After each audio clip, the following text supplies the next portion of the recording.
Velkommen til begge to. I er jo to af B.S. Ingemanns bedste venner. Så, hvad ved I?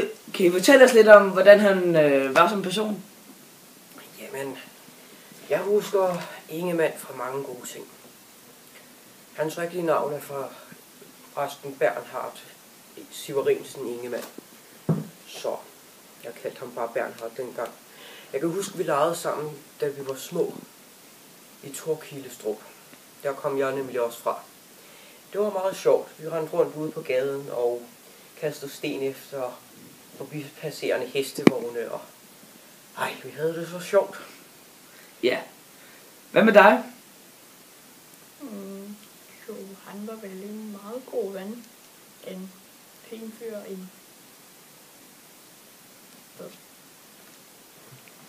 Ja, han var en fin fyr.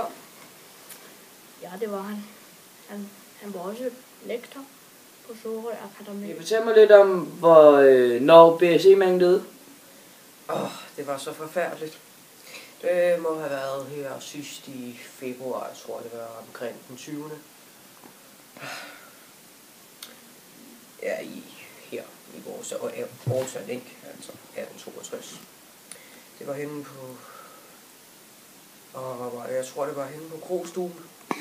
Han sad op helt lidt for mig. Det var så sørgeligt, han sad derovre i hjørnet. Så døde han. Krofatter, han kom hen og fortalte mig det her den anden dag, og blev så ked af det. Ja. Hvad med dig, Svend? Hvordan husker du B.S. Ingemanns død? Jeg var der jo ikke, så det ved jeg ikke. Jeg var jo i udlandet på det tidspunkt. Ja. Hvad lavede du i udlandet? Jeg rejste rundt, så udlandet.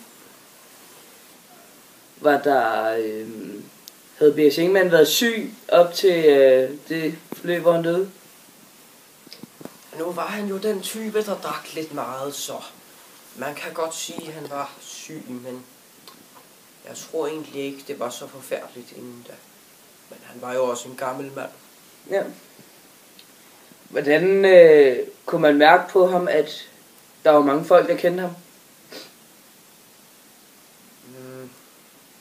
Så jo, han blev jo lettere berømt, vil jeg sige, med al sin læren på akademiet herovre i Sorø.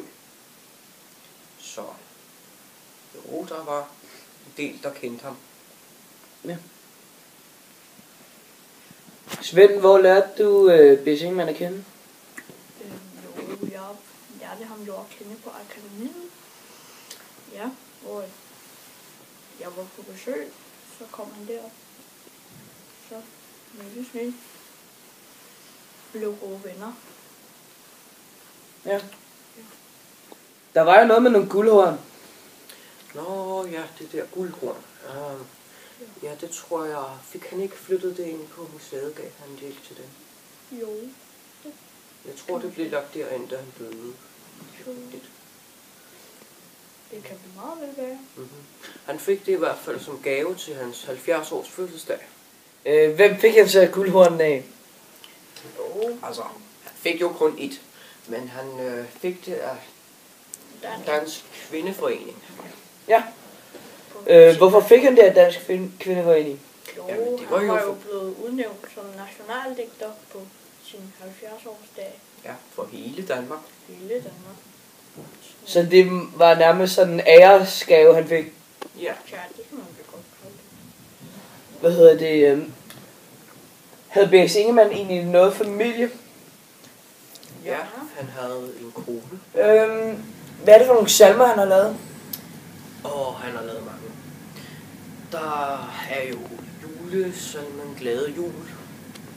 Og så han har lavet en hel bog med børnesange. Den hedder vist nok Sange til børn. Så har han lavet... Jo, han har også lavet nogle bøger. Han har lavet en, der hedder Holger Danske, mener jeg. Ja.